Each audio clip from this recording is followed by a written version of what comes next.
Good morning. Today I'm going to make Chinese almond cookie or known as fake almond cookies. Why? Because I don't see any almond in the ingredients. I don't know why my husband like it. I guess fake is his favorite. So 1 1/4 of flour into the mixer. Food processor. 3/4 cup of sugar. By the way, this is from Angel Wong's kitchen. I'll put her link on my description area too. 2 tablespoons of milk powder. 3/4 teaspoon baking powder, 3/4 teaspoon salt. Give it a little mix. Add the wet ingredient, half cup of butter unsalted, half of 1 whisk egg, 1 teaspoon of delicious almond extract. Oh, that smell. Mix well. Yes, I'm lazy, so I don't want to use my hand.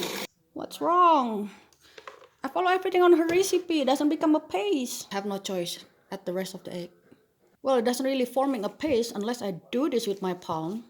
Alright, I got 12 of them plus 1 little bonus. Keep them in the refrigerator 30 minutes. You know what? I want to experiment this one. The second batch, I will use real almond.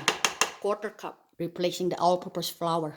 And then she said press them with the back of your palm. Alright. She said do the crisscross with your fork. Give some egg wash. And the one with the real almond, I put some of this mooncake marker. Look how beautiful they are. Look at that, so beautiful and fragrance of almond extract. There you go, folks.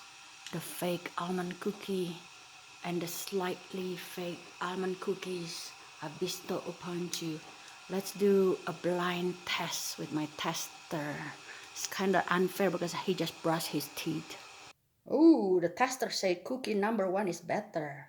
Cookie number 1 is the one that's slightly with the almond flour added to it. I guess my recipe is better. Okay, thank you for watching. See you again next time. Bye.